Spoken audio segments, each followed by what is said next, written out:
So we're live, but I just want to let everybody know that I have this monster here. Come up here.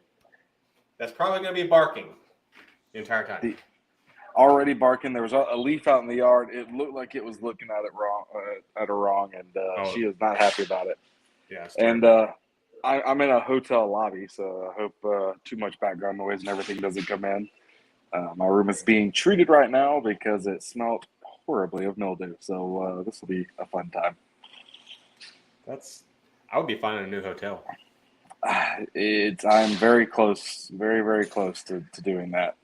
But hey, it wouldn't be a FASCAR Pitstop podcast if there wasn't some craziness going on in it. So let's roll the intro and get on into it. Okay. God bless America, and gentlemen, start your engine!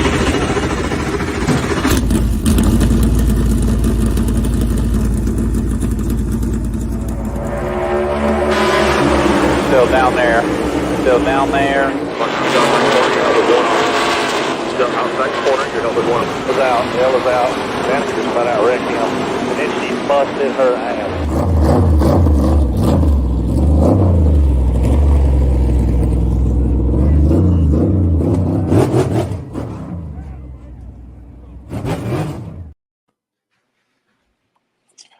Well then, I can't wait to get more live clips and at the Roval next race coming up. Have you talked to our source about getting our VIPs?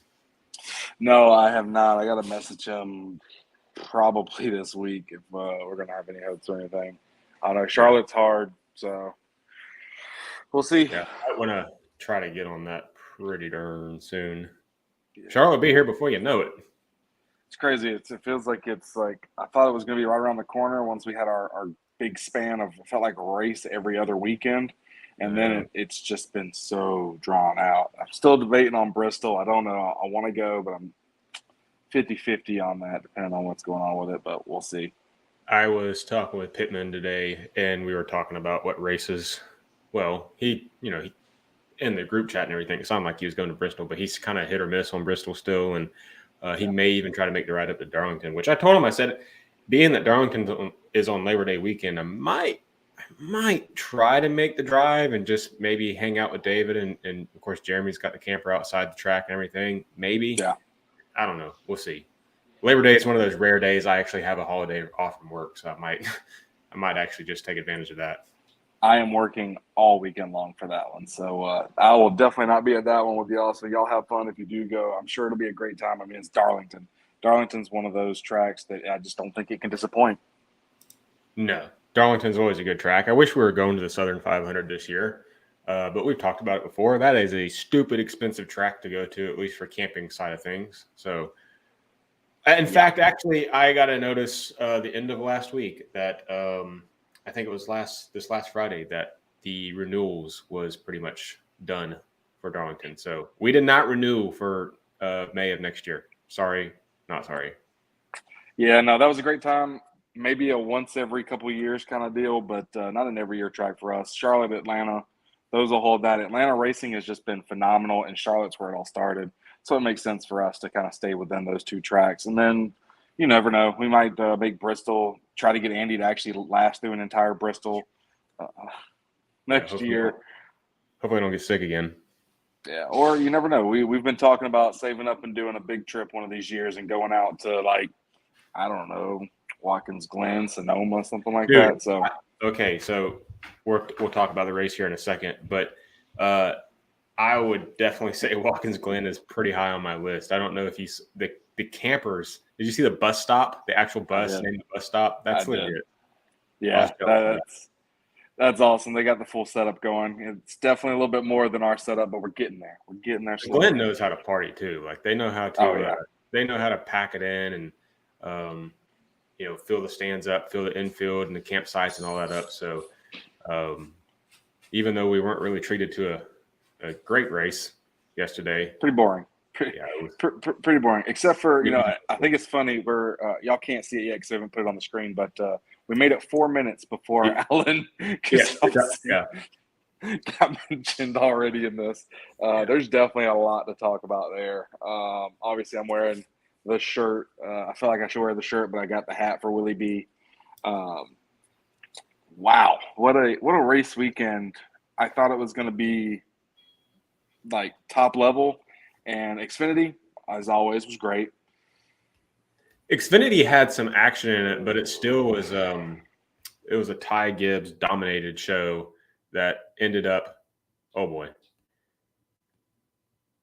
Sorry about that. Oh, there you are.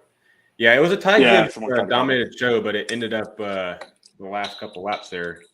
A junior motorsports car got the win. Yeah, I mean, I really thought that Ty Gibbs was going to win that whole thing. He was in front, I think, the entire race. I don't know if he didn't lead a race or didn't lead a lap up until basically that last little bit. But goodness gracious, JRM, again, I thought was about to blow everything. Algar was obviously there in second, and then that whole thing went down. And I was like, there's no way Sam's going to hold on to it. There's absolutely no way Sam's going to hold on to it. But he did. And those last, 5 laps were just amazing. The rest of the race didn't really matter at that point.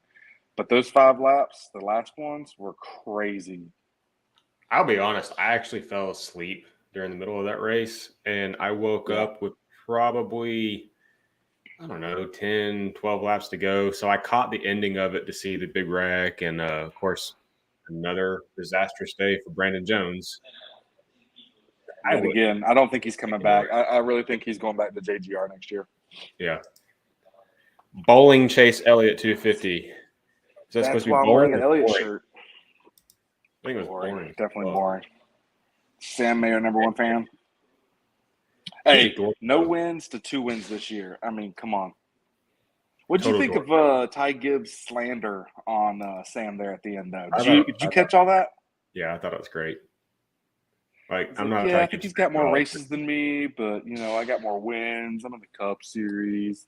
My dick's bigger. I mean, it's just better than him, I guess. That's pretty much how he was putting it. Like, he didn't – okay, yeah, I didn't win the race, but I was supposed to win the race. And guess who has more wins with less starts? Like, that was it was like – drive the knife in, twist it.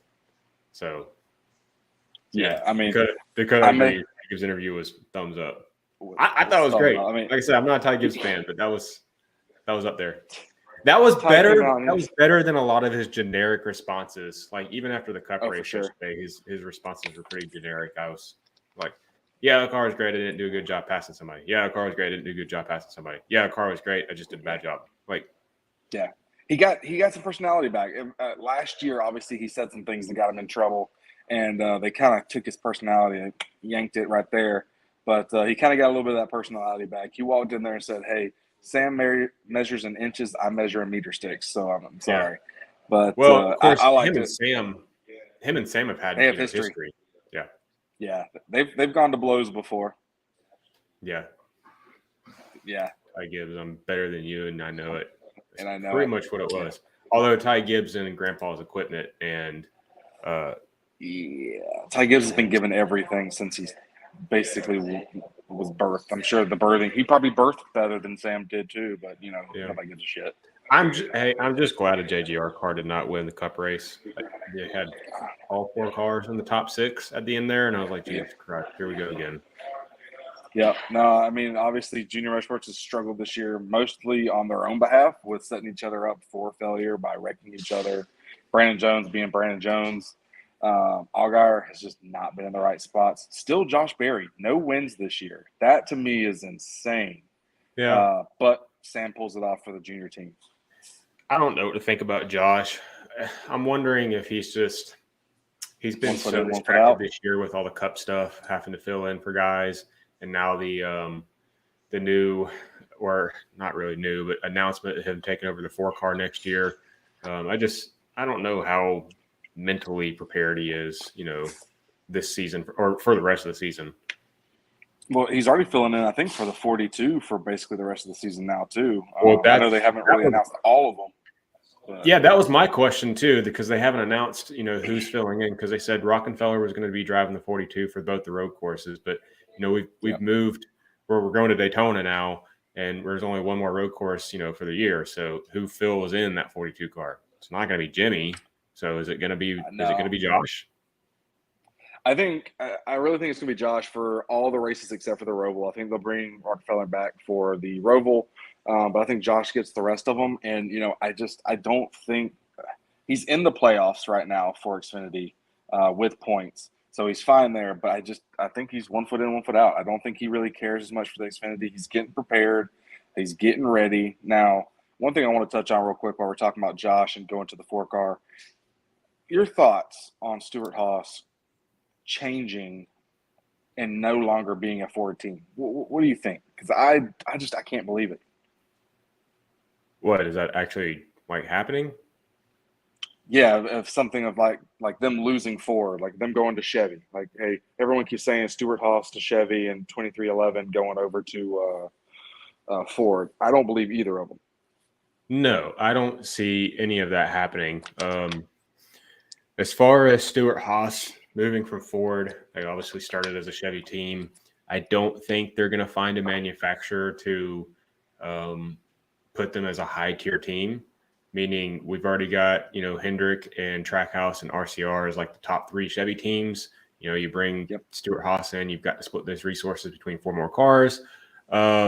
Same thing with Toyota. I'm sure Toyota would like to have another team, but it's probably not in the cards for right now, especially with taking on Legacy for next year.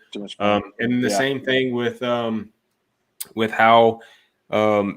2311, I don't understand where the hell this rumor came from, talking about 2311 going to Ford next year. I know that Denny Hamlin said, that, he doesn't have a contract, and it's that whole Kyle Busch situation all over again, where, Kyle had to take into consideration not only his contract, but what would happen with KBM. When you own a race team, there's a lot of variables that have to take place.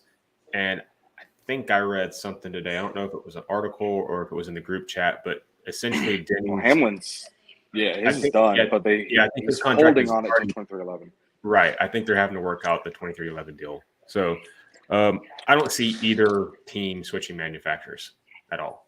Which I do think that's interesting. I wonder if he's going for 3 cars regardless in 2311, because I feel like if he's just staying at 2 cars in 2311, that signing with Toyota would just be done.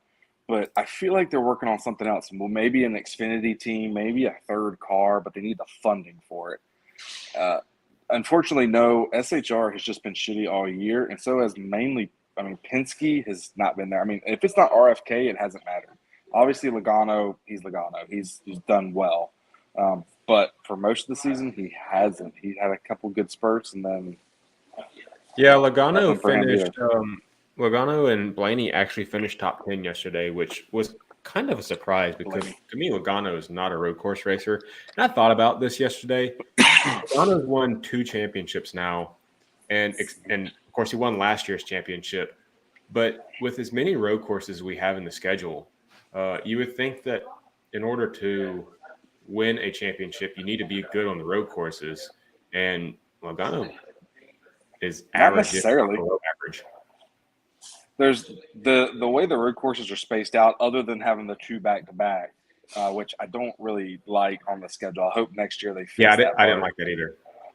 Yeah, but I think they're so spaced out that I don't think you have to be good at road courses to win. Especially once you're in the playoffs, you have the Roval, and that's it. I see the Roval being around for another 4 or 5 years, and then it's gone because they have to get the return on investment for what they did to that track. But I just don't think you have to be top tier. You just have to be good enough, and I think he is good enough. Yeah, there's a lot of mixed, opinions on how many road courses we have in the schedule, and I think we're a little oversaturated with road courses. I think we could drop down to maybe 4 a year, and maybe even move the Roval out of the playoffs and put a legit road course, whether it's Sonoma or Watkins Glen or Coda, something like that, in the playoffs, and maybe in the round of 8, because that would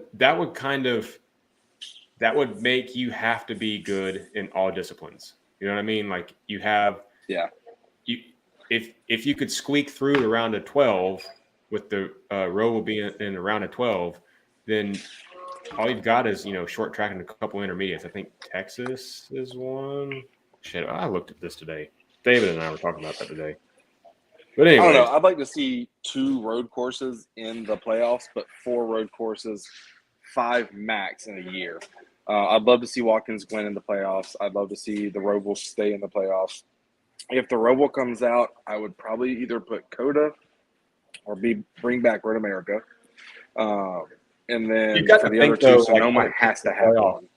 You got to think, though, when it comes to playoffs, like putting some of those tracks in the playoffs, you're getting further and further into the year as far as seasons and stuff like that. So weather's going to come, to be a factor in some of that. So if you go to Road America, you're going to be up there in Wisconsin in the end of October, That would be the more tough one. It would have Yeah. to be the first one. It would have to replace basically the Roval. Roval would move back, or be in the very first race of the playoffs. I don't know, something.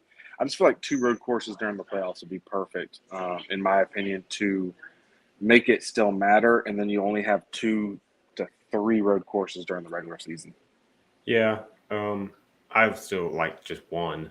I think one's plenty, but I think they need to move it into that round of 8 because you've got drivers that, could just squeak through the round of 12 on playoff points, make it to the round of 8 and, do shitty on a road course. Like let's give these guys, throw all the disciplines that you possibly could. Hell, Talladega, a road course, and Martinsville in your, round of 8. That would be huge. We talked about talking about schedule and stuff last podcast, and I thought a lot about it. As long as Texas isn't on it, I really don't care about the rest. Texas doesn't need to be on it, and we need Saturday night races back. I think right now they're talking about there's only going to be 2 for next year, which is just 2 Saturday night races. Apparently, is what the rumor is right now. I don't like it at all. I am, obviously a lot of people have to go to work. We have to go to work. So making some of these races is hard. Bristol better never move from a Saturday night race. I think that is one of the ones staying. But that race is made on Saturday nights. Southern 500 needs to be on Saturday night. That's just my opinion. Every race, anytime Southern 500 is always a track has 2.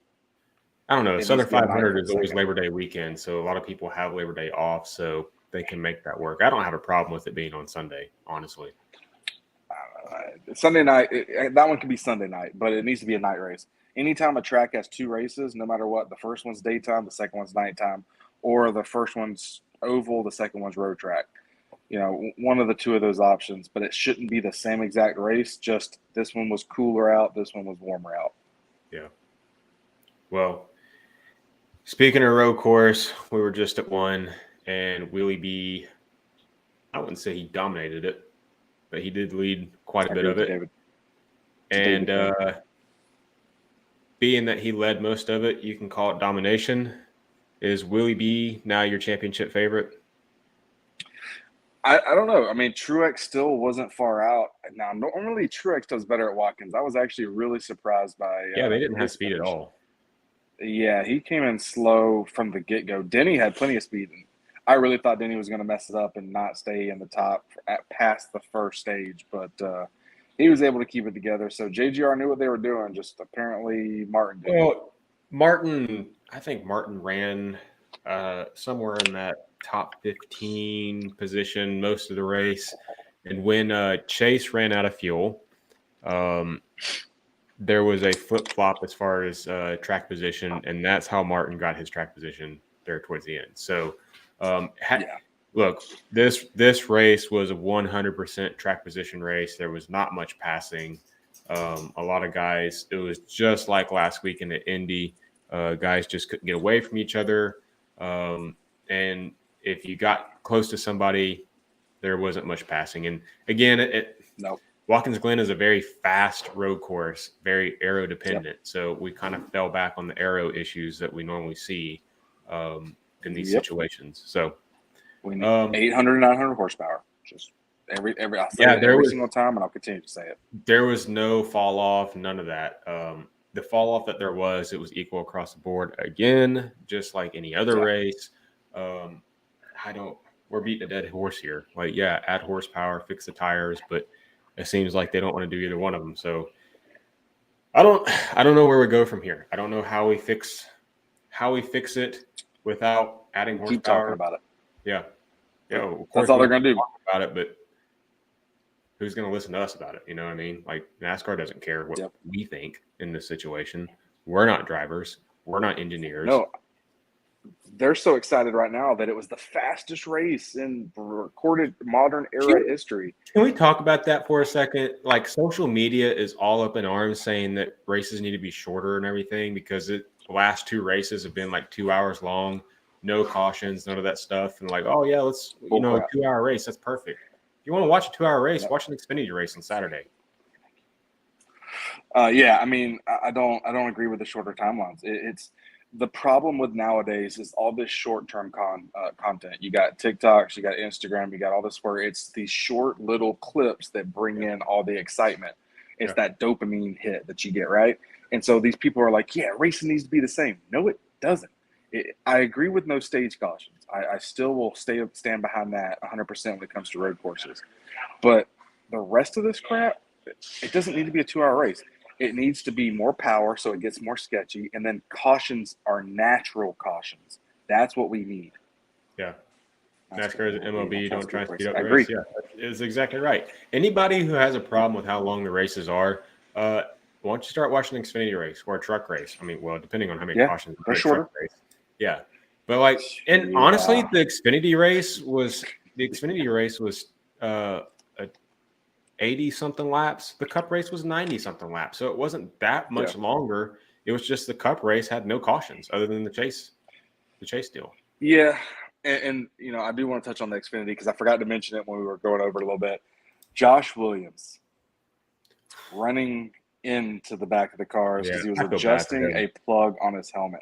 Yeah. Dude went from a viral sensation by parking it at Atlanta and then does something like that. He apologized. He 100% owned up to it, which is great for him. But that's one of those, come on, man, what an idiot, whatever you want to call it for all these different shows. Like, you gotta do something better. And at first I was like, well, why didn't his spotter say anything? And then I'm like, wait, he was adjusting the plug, so he wouldn't have heard anything anyway.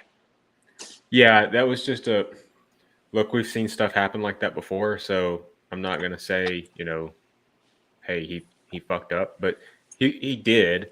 Normally cautions are that time that you're able to, do what you need to as far as to get your situations, set right in the car, whether you're adjusting, your belts, Hans, whatever it is. So I'm not going to gripe on them too hard. It's just, you're an idiot. Like, hey, you're an idiot. Should I ask Alan if this is empty or not? When do you flip the switch? I don't. Is that now? I guess now. You should probably flip the switch. But you can go around 2 more times. Is it time that Alan gets let go? Is it time that he finds another job? Okay, so that's another thing. His calls lately have been so bad.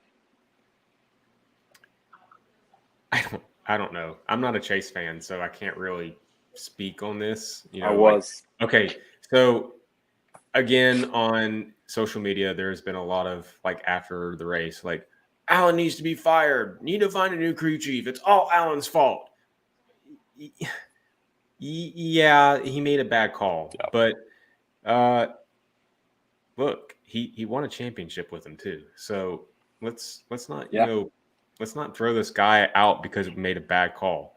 If a coach makes a bad call in a football game, do you immediately call to hang him? Like, look, everybody makes bad calls. If you're a Georgia fan, yeah. Yeah, that's true. That's true. So I would give him the benefit of the doubt. Look, it was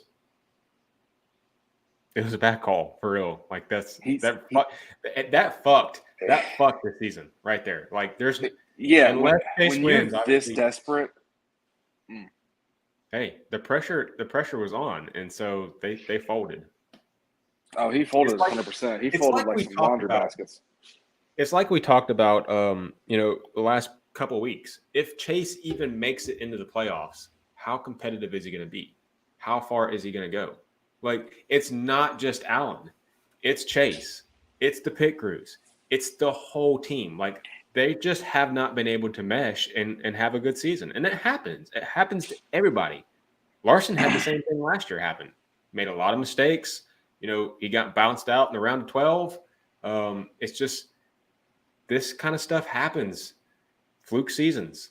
I'm not going to be immediately being like, yeah, Allen needs to be replaced. It's just I don't think he needs to be fired. He's talented. He knows what he's doing. Yes, he won a championship with them. A lot of people debate that championship, obviously.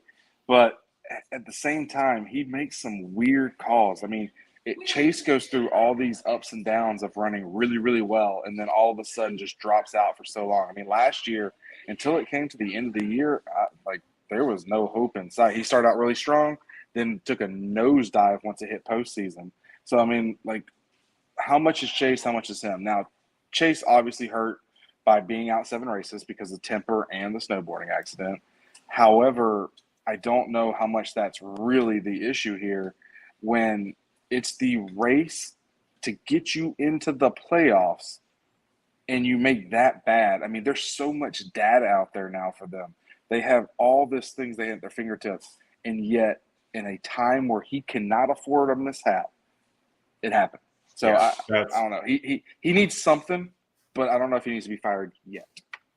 I don't know if you would fire him. I don't even know who you would go and get if you fired Allen. And there's been a lot of I saw something. I don't even think I'm going to be able to find it. But I saw it on Twitter where somebody said Allen needs to go because when he was with Mark Martin and Jeff Gordon and now Chase Elliott and whoever else he was with, he only has 35 career wins or something like that. I'm like, okay, yeah, but you were with Jeff Gordon at the end of his career. You know, you weren't with the best Jeff Gordon that there was. Nope. You were with a retiring, semi-retiring, not retired Mark Martin. And then with Chase, you were with a young driver and you've molded him into a championship driver. So, look, I'm not a Chase fan and I'm not a number 9 fan, but I'm going to give Allen the benefit of the doubt. Like, he knows what he's doing. It was just a shit call. It's the way it goes. Yeah. And so I do agree. I throw that back up there because I do agree. It does seem like he has had trouble keeping pace in that car. Like, he's having to outdrive the crap out of the car, or the car is just outdriving the crap out of him. Yeah, I'm not quite sure about that either because like the last couple of weeks, Chase has had winning speed. He's been there. Like Michigan, he was running good before that tire blew. That's a freak deal. Indy finished second, had pace there. I mean, he's been there. The car's had speed. I just think it's been, the whole combination of Chase, missing how many races because of snowboarding and losing his temper and wrecking Denny Hamlin. Like, you can't put it all on the team. And Chase probably doesn't have a complete feel for being in the car again. So if you're a Chase fan, just write this season off. As painful to say, but just write it off. As they say, we're in the tub. All the Chase fans are in the tub crying themselves with the Blaney fans. Yeah. Hey, Blaney went to victory lane yesterday. When he races, yes, he doesn't have a finish lower than 13th. However, the problem with it is that he's in Hendrick equipment. You can throw a lot of people in Hendrick equipment and they do really good. Josh Berry ran in there and ran his second race in. Yeah, that was a strategy call though too. So and again, Allen called Allen called for a strategy call and got him, up front, track position, second place. So yes, it's there's a mesh thing going on right now, and I'm not all of us. I still have the Braves. That's true. Hopefully, bravos. This isn't a Braves podcast, but hopefully we don't pull a bye. Getting the best record, having the bye in the playoffs, and then just failing utterly bad, miserably, like we did last year. So we Georgia sports around here. Georgia Bulldogs over on this side mainly, and then Atlanta Braves. He's definitely a bigger Atlanta Braves fan than I am, but yeah, Georgia sports. Yeah. They've been letting us down all our life. So I think we can pretty much say Chase isn't making the playoffs unless something wild happens and he wins. I don't see him winning Daytona. I don't either. I mean, we called. I mean, both of us, I think, both of us called that he was not winning the Glen. And then, you already know who I'm picking for Daytona. But no, I don't see it happen. Yeah, I don't see it happening either. Look, Chase is a good, plate racer, super speedway racer, however you want to call it now. But he's not. He's got everything stacked against him. All the pressure. Like, he can go into this weekend with really no pressure, really, and just balls to the wall and do what he has to. He could surprise us, but even if he makes the playoffs, he's not going far in the playoffs. He doesn't have the playoff points. He doesn't. Same thing with Bowman. I really thought Bowman was going to be able to. He looked like he was starting to get up there.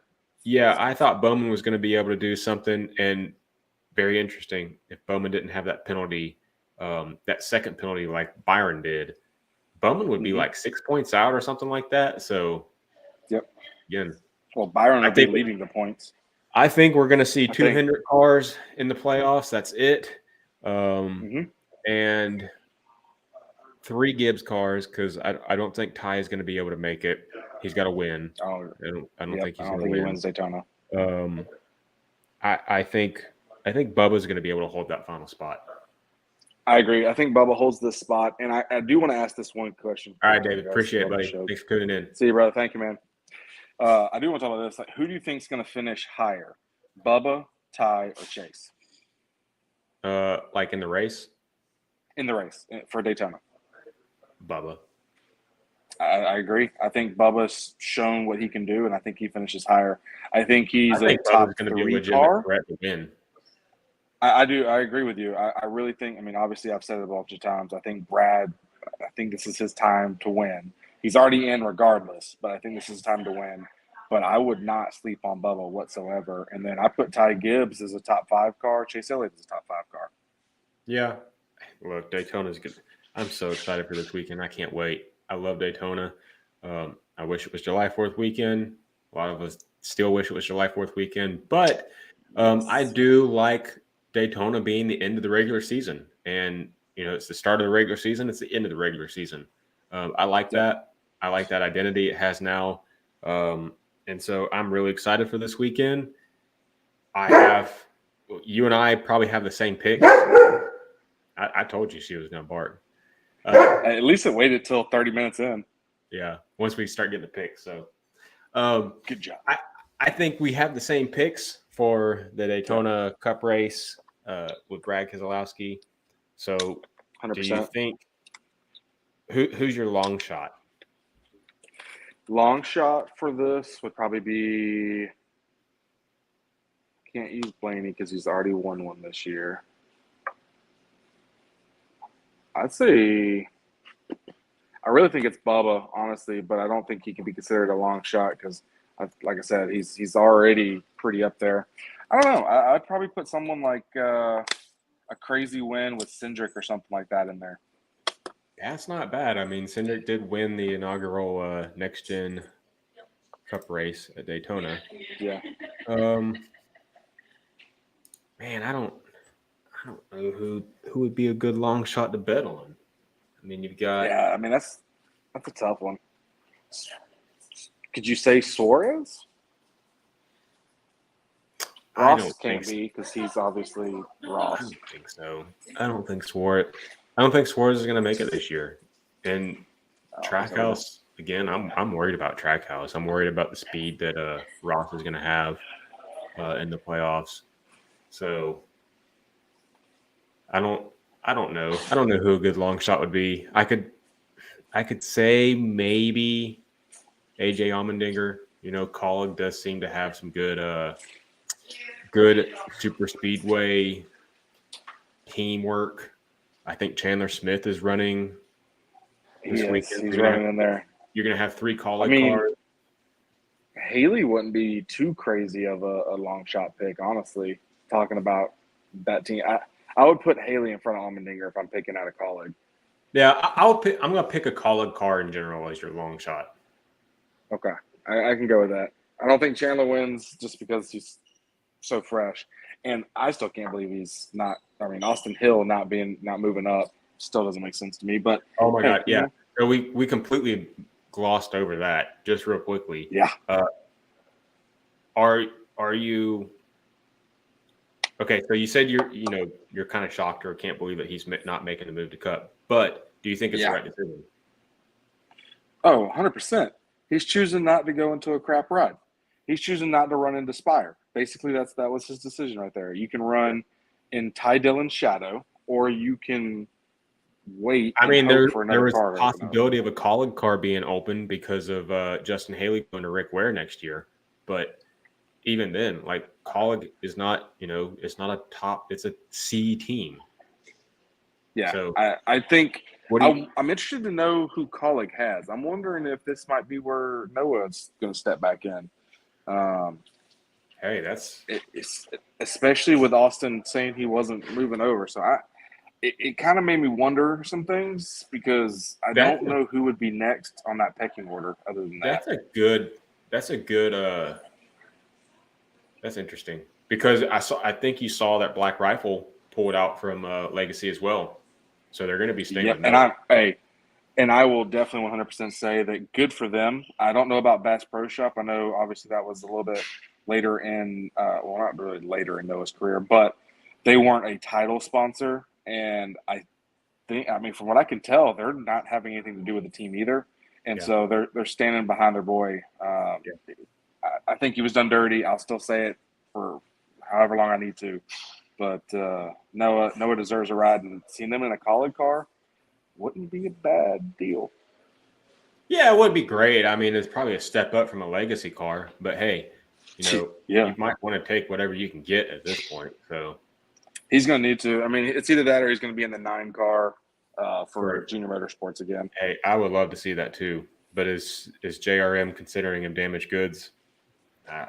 Everyone's considering him damaged goods. There has been zero talk about Noah since he decided to part ways with Legacy, and I don't buy that crap either. I think that Legacy got caught with their pants down with that Jordan Bianchi piece, and then they are like, hey, listen, you're going to have to take one more hit for us. And, okay, he requested to be released. Yeah. Y'all were treating him dirty. Y'all gave him zero from the very beginning, zero support. Don't try to sit there and go, yeah, it was I don't buy it either. All right. Well, that's all I got, man. I'm in a hotel lobby. I'm about to go up to my room finally and chill for the rest of the night. Good racing, hopefully coming from Daytona. It always usually does not upset. So hopefully the weather holds off and we have an actual night race. Yeah, let's not go for another weather-prone event. That'd be beautiful. Yeah. All right, man.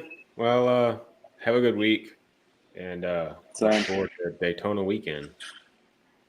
Yes, sir. All right, guys. Until next time.